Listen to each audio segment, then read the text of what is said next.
Silksong just came out, and everyone in the world seems to have forgotten that other video games exist. So we've decided not to talk about it, and instead talk briefly about Final Fantasy VII and Kingdom Hearts, and then talk about our top 3 video game weapons of all time. Can we narrow it down to just one? The only weapon better than a gun sword is literally any other weapon.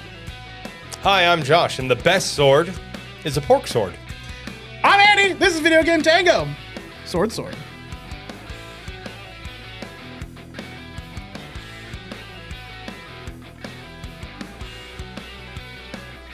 Hey, everybody. Oh. Quiet. This episode of Yes. Video Game Tango is brought to you by Silksong.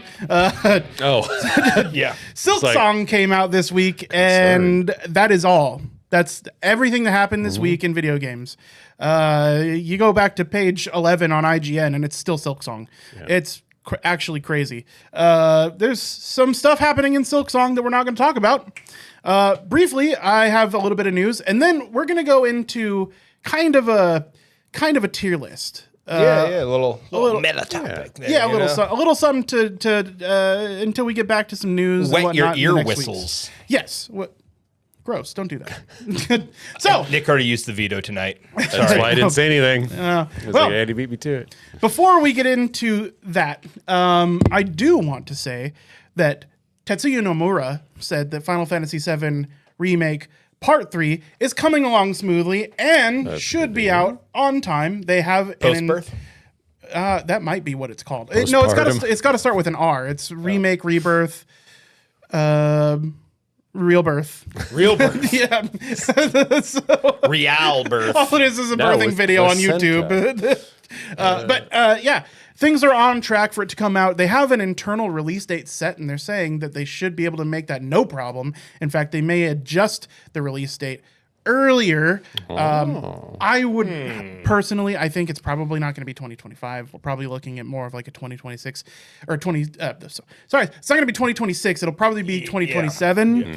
Maybe even 2028. That seems to be the release cadence, is about 4 years, and it's only been 2 since it came out. So, a year and a half, I guess. So I'm sure it's still going to be some time. They also, if you care about it, they said Kingdom Hearts 4 is coming along well, too.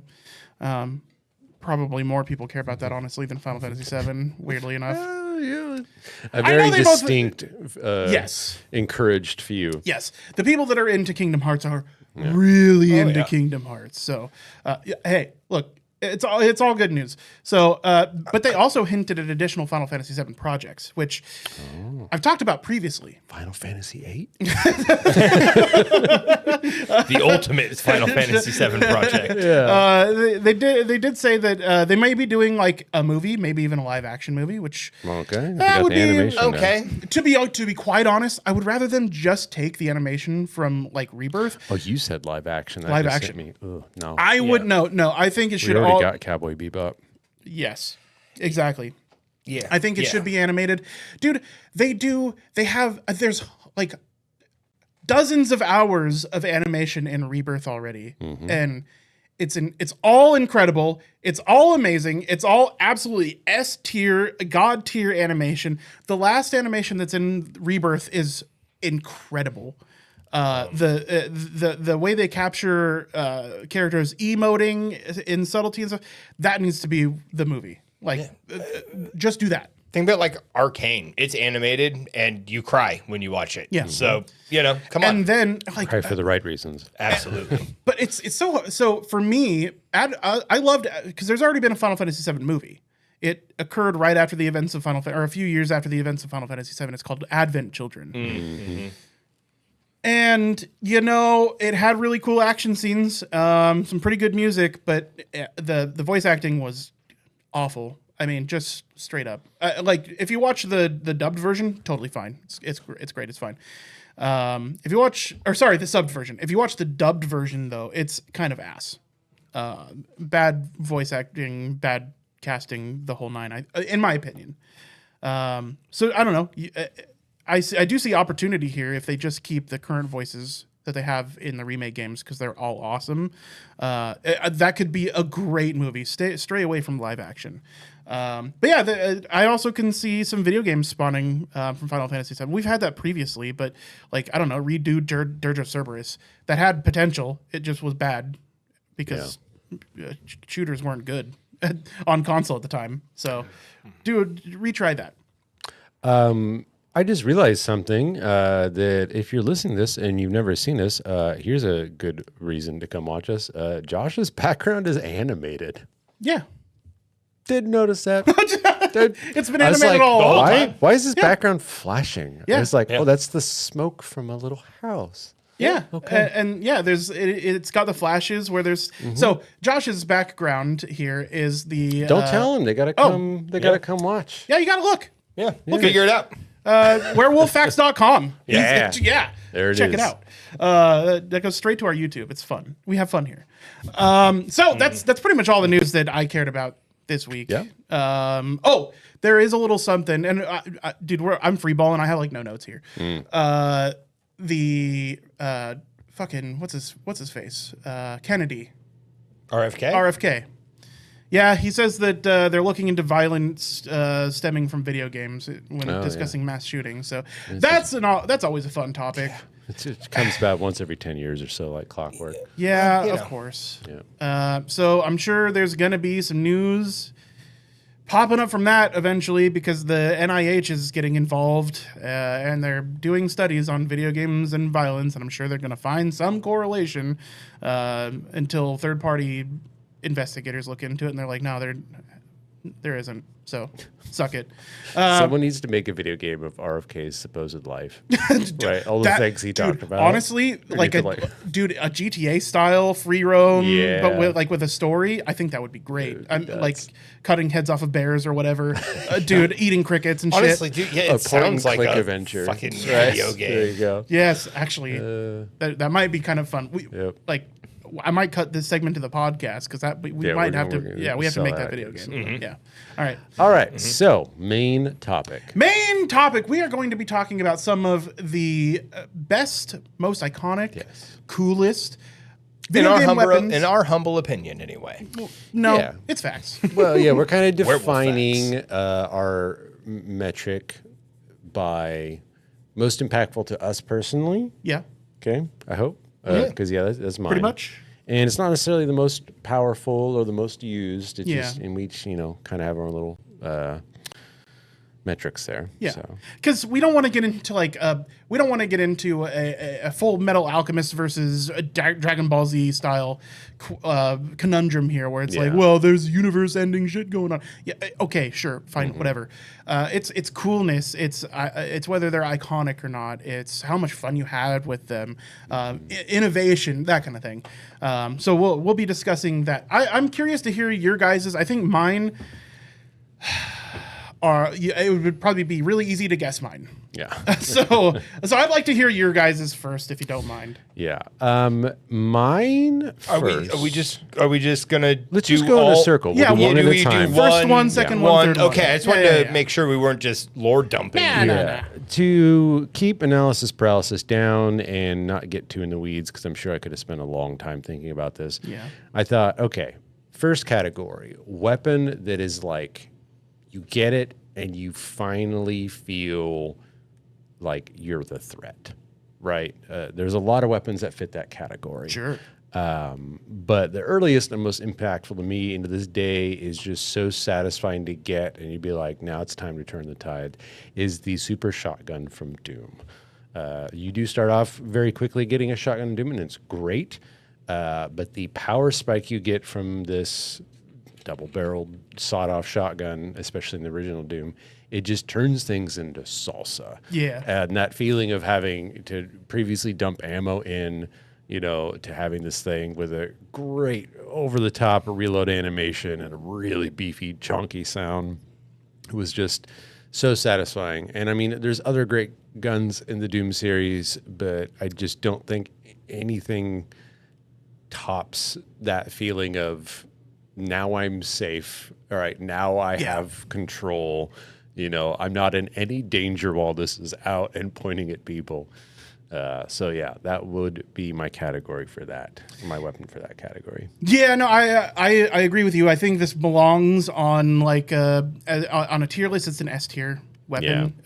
I mean, maybe it's just for our generation, right? Yeah, I mean, if you step back one step, I think shotguns in general Yes. in most games just feel like now I am the captain. Right? Yes, You know? 100%. I get that Yeah. feeling when I'm in the library playing Halo. Yeah. I get that, and I get shotgun. I get that feeling when I'm playing Half-Life 2 and I pick up the shotgun, especially knowing that I can do the double shot. You know, Video games don't get shotguns. Battlefield 1.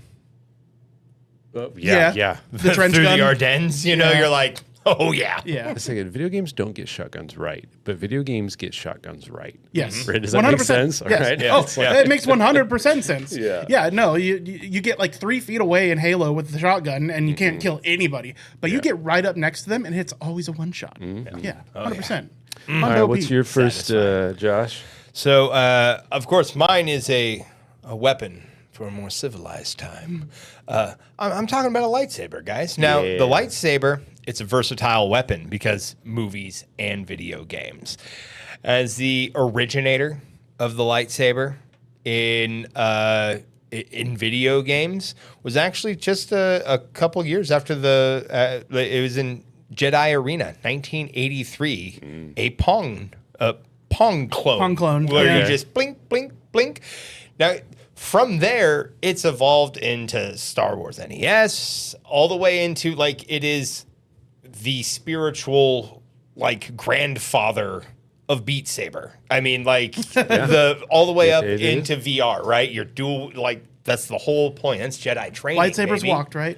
Exactly. It is exactly. so iconic that you cannot make a laser adjacent melee weapon in any context without it clearly being like, that's a lightsaber. Yes. I don't care if Lightsaber. it's an axe. Like, it's just like, Yeah. if there's energy coming out of a handle, Star Wars has made it. And so that's why I put slash energy sword, because like the first time as Master Chief, when you flip that out, it's like, oh shit, they put lightsabers in Halo? Like, so for me though, the lightsaber that really does it comes from Jedi Old Republic, the first one, because you spend your first like 6 fucking levels without a lightsaber. You have a regular fucking sword, Yeah. Metal stick. or a gun if you're yeah. you know. If you're one of those weirdos. But and then there's that whole video montage. You build it with the I mean, it was excellent. And like you said, the first time that I felt truly like a threat in the game, it's like, oh shit, I got a lightsaber. I have 2 force powers. I'm ready to roll. Another just standout for me would be the Jedi Knight series, Jedi Outcast, Jedi Academy.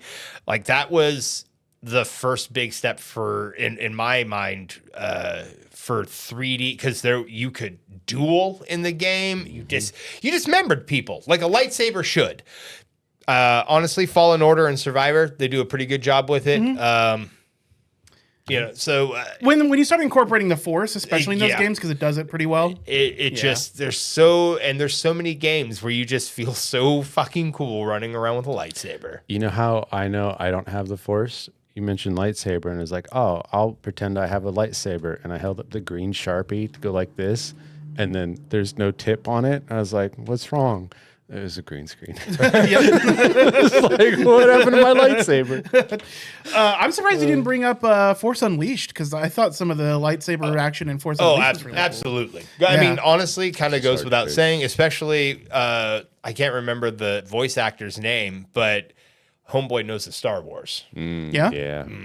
Dark-haired guy. He does Darth Maul in the voice actor. Clone Wars too. I'm spacing his name. Disney doesn't but- have him writing every new thing they do. Oh, yeah, I know the guy that guy that you're talking about. Yeah, cool dude. Yeah. What you got for us first? So in no particular order, because I love these so much. I think the first one I want to bring to the table is the gravity gun from Half-Life 2. Now, it may not be inherently a weapon by itself. For most things, you could think of it more as a tool, but it quickly becomes weaponized. And later in Half-Life 2, I'm sorry, spoilers for Half-Life 2, it does become a weapon. Like once it gets the dark energy, it becomes a weapon. You can just start shooting people. And not only that, but it gets so immensely more powerful. Like it's responsible for bringing down the Citadel. Let's be real. I remember the feeling of getting the gravity gun for the first time and playing with Dog in Half-Life 2 and thinking, whoa, this is a game changer. And for me, I don't think there's been something like it since. It's really, we got to point out, Half-Life 2, when it came out, as Mario 64 was to introducing people to a 3D environment in games, Half-Life 2 was really the first big major game to be like, here's how physics work in games now. Yeah. And the whole game was just a celebration of being able to do things and have it make like ludonarrative sense. It's like, oh, that thing's heavy. It will knock something over, you know? Well, and dude, and the gravity gun, just being able to pick up anything and that it works like you think it will when you throw it. Yeah. Physics had happened before that, because I think Red Faction came out before Half-Life 2, but like Half-Life 2 popularized physics for a long time. That era, all the way through like the Xbox 360, just to get kind of quantify it, like everything was talking about the physics that it brings to the game. There was like that, I think it was like an Aftershock or something, where the whole game was about terrain deformation and about physics, and like that there was a whole period of time where like the physics was the most important thing in a game. In fact, Nvidia came out with a technology called PhysX. Like you could get discrete cards to add to along with your graphics card to make games better. They eventually started incorporating it into graphics cards, and now it's actually gone, but physics became like, now you kind of expect it, but back then it was like there were no physics, there were no real shadows. We didn't have the technology that we do now. So I think that introduced a lot of people to what physics in games could be, and I still think they have done it super well. Like I think they set a benchmark for how physics work in games that I think may be met sometimes, but I think even still today, games are lacking the physics that Half-Life brought to the table. My second weapon, I thought, okay, what would be a fun category? And I thought, fun, as in funny, right? And I thought about, okay, funny weapons. There's a lot of weapons that are very funny and for very different reasons. The vast majority of them are going to lose that funniness over time. However, the weapon I thought of, it's not the method of you using it or any particular thing it does. It's just the result. What happens, it's inevitable, and it makes you internally cackle every single time it happens. And that is the little fuzzy blue spider from Halo, the plasma grenade. It was kind of always a gamble whether you were going to stick someone with it or not, unless you're up close, you're kind of trying to hit them with a little rock. But when you hit them, it's just internally, it's like you're done and you're not dead yet, but you're about to be, kind of similar. We're talking about like the needle early, get enough bullets and they're going to explode. But it's just something. And then, of course, Red vs. Blue had a whole skit about it. But it was just really satisfying as well as funny to stick someone with it. And they're running around, spewing the blue smoke. And then, it was so much of a blast. That last ditch, like, ghost bearing down on you, because ghosts, Regis is a slut for ghosts. He's a slut for ghosts. But like you get hit and you just know you stuck them. Like you hit them with the grit, and it's like, all right, I got you. Very satisfying. At this point. So many fun things happen with that bad boy. Oh yeah, and as far as Red versus Blue quotes go, it doesn't happen nearly as frequently as it used to, but we used to make that reference like all the fuzzy time. blue spider, Oh yeah, yeah. And dude, the nailing a grunt with it and just watching it run around screaming, and watching elites jump off of the bridge and it's always a good time. Yeah. What do you got for number 2, sir? So for me, again, I kind of went with a bit of an iconic weapon for the series, and again, a weapon that you treasure its ammo, and you really, this and power armor are what make you feel powerful in this series, guys. And I am, of course, talking about the M42 Fat Man. And it launches, of course, small nuclear footballs. Tiny.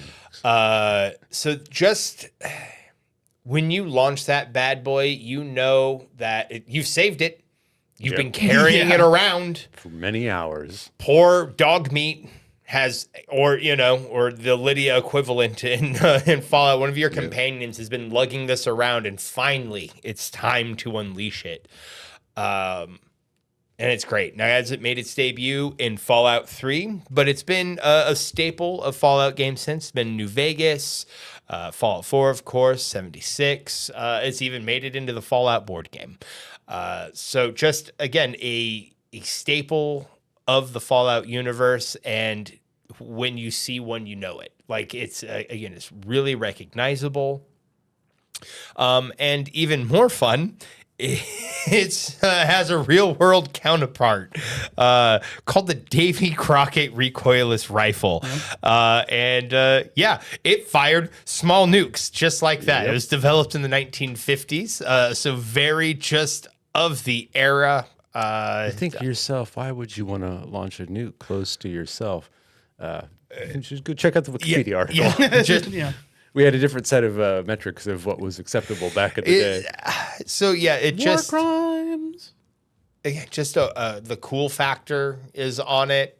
As far as its like rocket launcher framework of an idea, there's not a lot of other rocket launcher-esque weapons that like tie with this thing. Yeah, I'd even put this over like the BFG because the BFG it's just you click and everything dies. Yeah. This at least you get that impact of I'm launching a tiny nuke and the fucking war crime catapult. Yeah. 100%. Yeah, no, it's a fun one. Very distinct. And if you're gonna hack your game, that's like the first thing you do. Get infinite ammo for the fat man.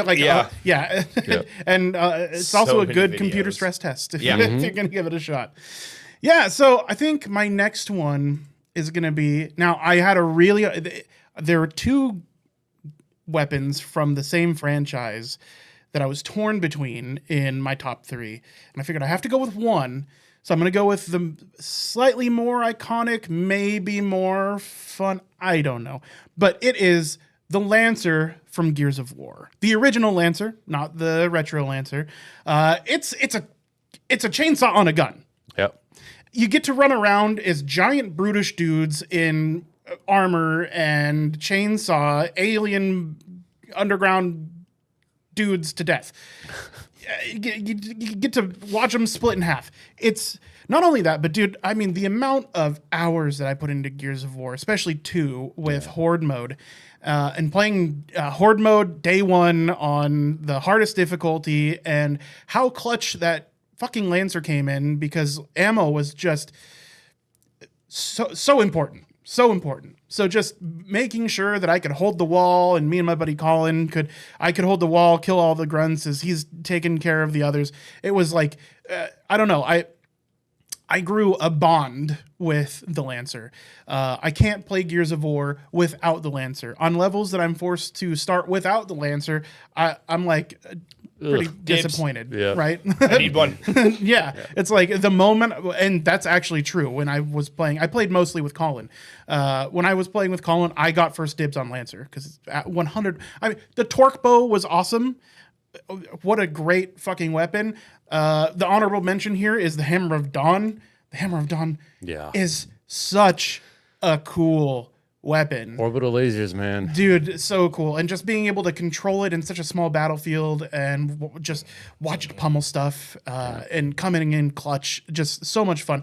But as far as like time spent, it's got to go to the Lancer. I love this gun. It's one of my favorite guns from any game ever.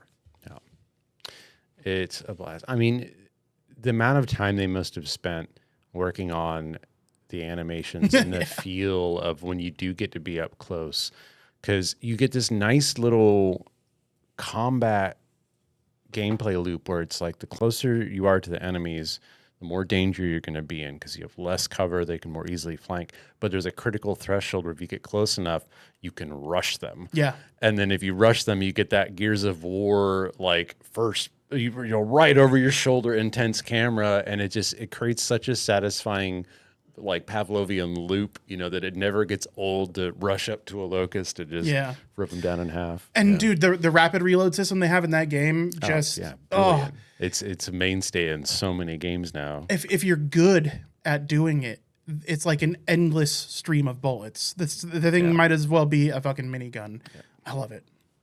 For my final weapon, there's a lot of good reasons to pick this. The reason I picked it is because this weapon, even at a really young age, I recognized, I wouldn't have known the words for it back then, but I recognized that this weapon had such narrative importance in the way that it was, found and acquired and then used. I'm talking about the Master Sword. It has obviously various iterations. My first main favorite Zelda was Link to the Past. And I don't remember exactly how long it takes you to get there, but there is a forest on the western side of the map, I think it was, that had the Master Sword in it. And this forest is misty and it's a maze. And there's all these different rooms you have to go through. And when you finally get to the screen with the Master Sword, you can only walk up and the screen scrolls. And as you hit these trigger points, little animals, birds, and deer fly by. Yep. And there on this plinth with a short set of stairs lit by a sunbeam going through the trees without any enemies around is this Master Sword. It's clearly just like ancient, right? And, you're a child. You don't really have any idea of the lore, but the impact of seeing that and you get it and you're like, this is a turning point in the game. And you combine that with the gameplay element where it can fire freaking laser beams, but only when you're at full health. Tells you gameplay wise, now you have a new style of play. You don't, you have to worry about not getting hit at all. But it also implies a narrative greatness. Like if you want to be worthy of this sword and its power, you need to be great. Right. Yep. And you combine that with the fact that this sword, which again, the first time I played it, I didn't know any lore about it. It's the most powerful weapon hidden in a forest whose goal was not combat, but a puzzle. Like someone was trying to hide it away and you could not get it through might. You had to get it through, like skill. And the fact that you didn't have to fight anybody to get it adds so much power and weight to it. Yeah. Right? It's not like this is a reward. So many video game weapons that are good are just like, yeah, here's a reward for gameplay, or here's the tool that you were going to use. And it's not necessarily a bad thing, but the Master Sword, and it's very similar in Ocarina of Time, the impact it has. But it's just this, it's like you can balance the entire game of most Zeldas on before and after you get the Master Sword. At least the good ones, right? If you ever just get the Master Sword without any huge narrative beats, you're doing it a disservice, right? It is just this representation of the transformation of young Link to adult Link, or from, not hero to hero. And it's just done so well with the Master Sword. So that's why I picked that one. Let me real quick drop some lore bombs on you about the Master Sword. Okay. The Master Sword can only be wielded by the hero of time. Okay. So I remember that now that's that paramount. You mentioned it. Yeah. The next one is, and I only recently learned this, but the next one is that any sword can become the Master Sword. It's an ideal then. Right. So, and you are blessed by the goddesses of Hyrule. So Nehru and I can't remember Nehru's love, Din's fire. So Din and then the blue one. Yes. It'll come to you. Yep, Keep there's talking. that one. So. Yeah. But the three goddesses of Hyrule can bless a sword to become the Master Sword. There can only be one at any given time. Yeah. The Master Sword is the vanquisher of evil. It's the only thing. Like if you never got the Master Sword in Ocarina of Time, you couldn't take down Ganon. Yeah. Another thing is you mentioned Link to the Past. It's actually the first appearance of the Master Sword. Yeah, because previously it was just Zelda 2, I think, was probably the game right before it, and that was on the NES. Yeah, and I think there was a Game Boy game, Game Boy Zelda also yeah. that came out before Link to the Past. Link's Awakening. I think Link's Awakening came out just shortly before Link to the Past, if I remember correctly. But yeah, and they actually even show in a couple games that you create the Master Sword, cool. which is I think is super neat. And also, it's you brought up it's important because you didn't win a fight and you get the sword, right? The Master Sword, unless it's created in the game that you're playing, has been passed down to you by the last hero of time. Yeah. Right, the last hero of Hyrule. So there's like huge importance, especially considering if you've ever checked the Hyrule Historia. And how the timelines work, failed to defeat Ganon, because it all starts from Ocarina of Time. Yeah. Failed to defeat Ganon, defeated Ganon, and then there's the non-hero child timeline. So there's 3 different distinct timelines. And each one has its own different Master Swords and reasons for them to be of grave importance. And it's the Master Sword, as far as like weapons go, has some of the absolute best lore of all time. It's something that I dig into often. I love Zelda lore. So, great pick. Yeah. Absolutely. Iconic weapon. So, for me, my third one, I just went from a weapon from my favorite game. And it's like, guys, it's the gun that won the Milky Way, baby. We're not talking the candy bar. We're not talking the candy bar. We're talking Mass Effect. And I'm going with the M7 Lancer. Now, started rough, and honestly, you change this rifle out, but this is the first rifle you start with in Mass Effect. It's the first baby step. And then honestly, in the first game, the coolest thing about it was it laser shaved off a piece of tungsten and hurled it at a percentage of the speed of light downrange. I mean, have you ever wanted to just throw tungsten downrange at a percentage of the speed of light? Because if you have, the Lancer is able to do that. Is it the flashiest? No, absolutely not. But she gets the job done, and it was fun to watch it evolve throughout all 4 of the games. So its combat system or its combat prowess grew up with each game. It's just for me just a nod to one of my favorite games of all time. I think something that stands out is how much it stood out in the sense that when you first played Mass Effect, anyone could have thought of the idea, but having seen it for the first time we have a block of tungsten and we shave off an atom thick wide square of it, so you effectively have infinite ammo. Yeah. And you're excelling your speed of light. Like, none of that is in the game. That's just like they tell you that's how it works, but like it has no bearing on the gun itself.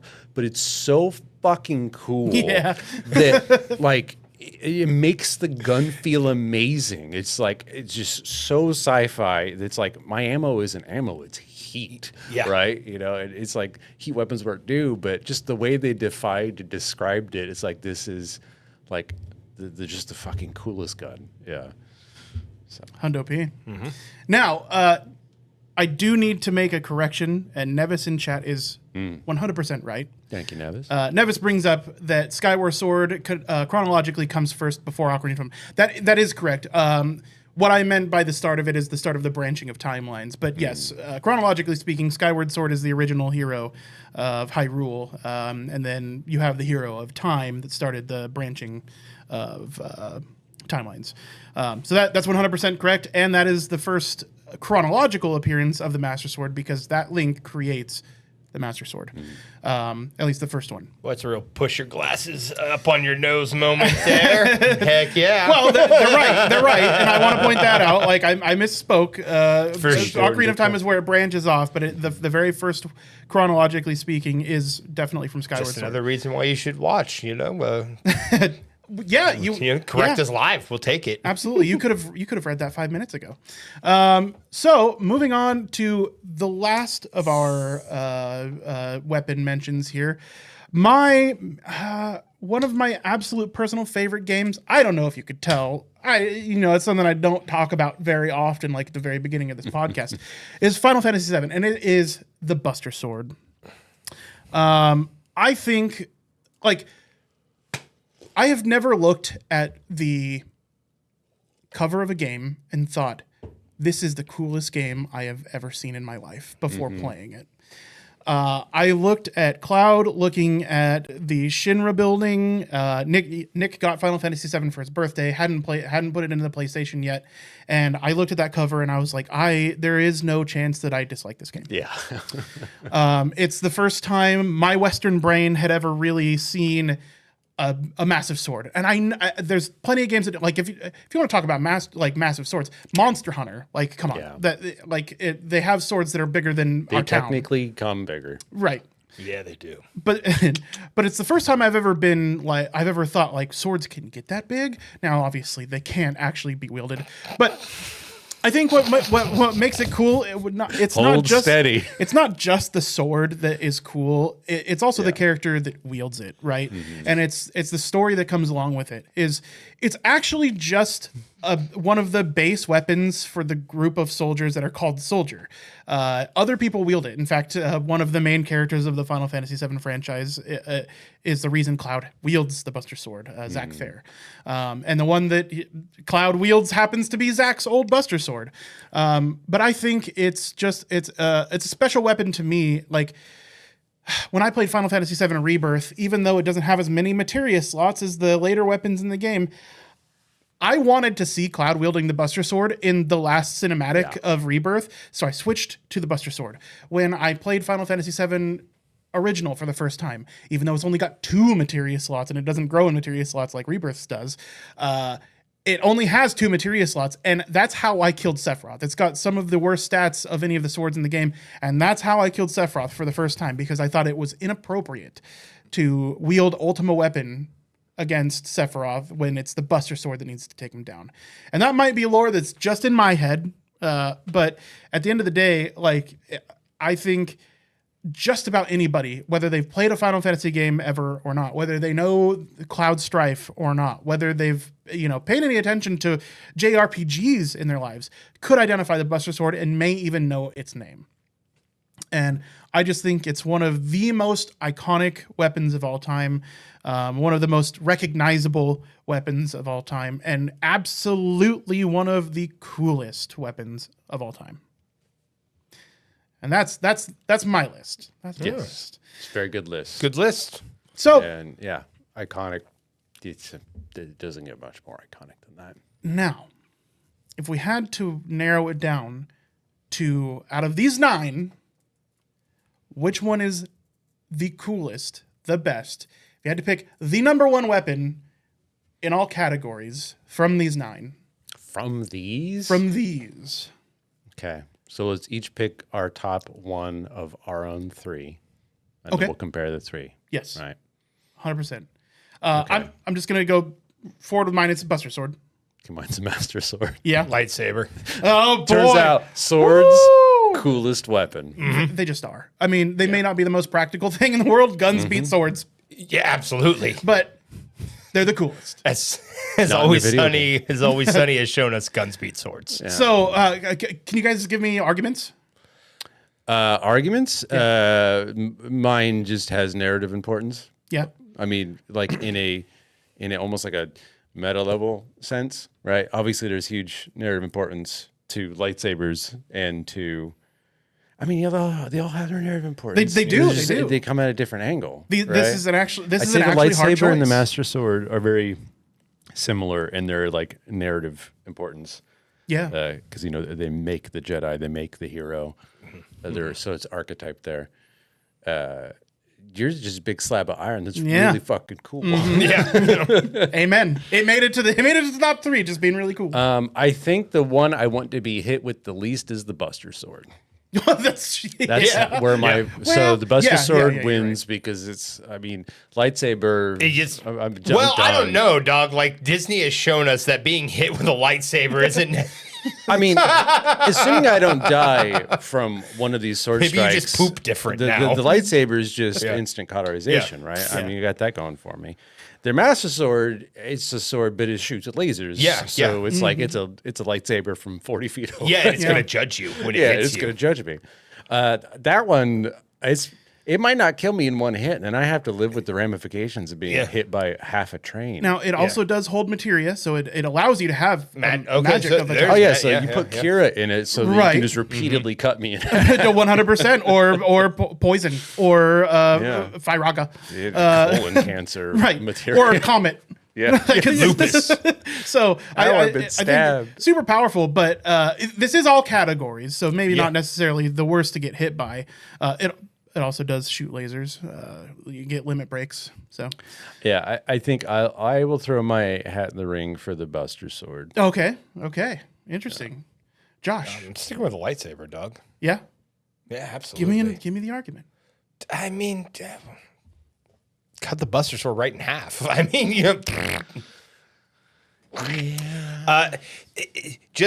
mean, for me, the lightsaber, there, especially nowadays, there's so many, and we haven't seen it in video games, but just because now I'm just kind of branching out into Star Wars in general. The various ways you can have a lightsaber. Yeah, can you turn your Buster Sword off? Why would you?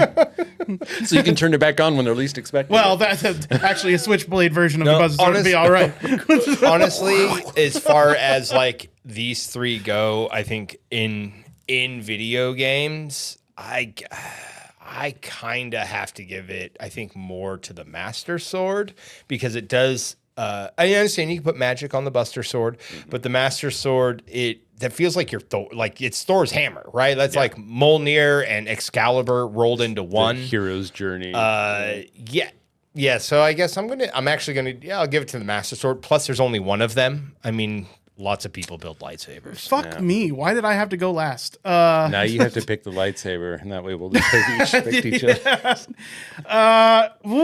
It's funny.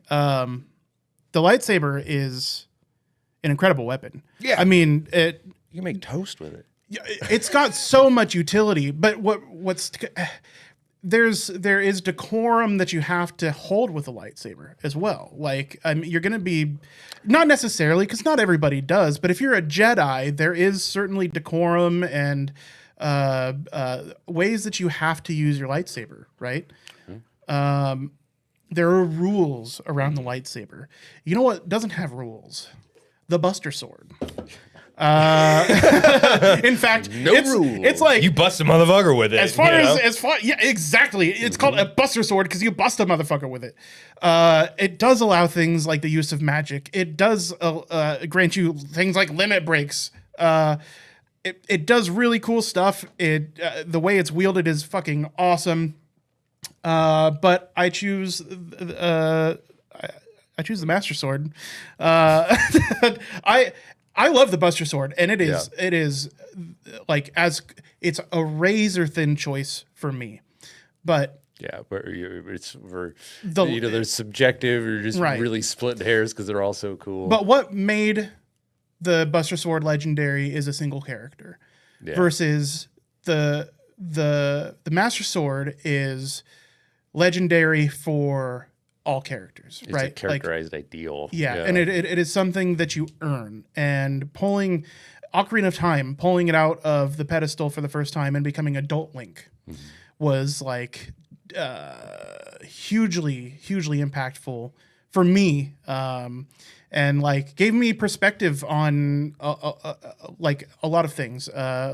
Zelda was hugely impactful in my life, and the Master Sword was instrumental in the impact. Not that Final Fantasy VII wasn't. Final Fantasy VII is like one of the things that shaped video games for me. So as much as I love both of them, I think the nod has to go just barely squeaks by for the Master Sword, because the lore is so fucking cool. Well, now that we've agreed to disagree, I do have to point out there is a sword that is better than all other swords. And it's not one of these three combined, because if it hits you, you always die. The Toneberry's dagger. Oh,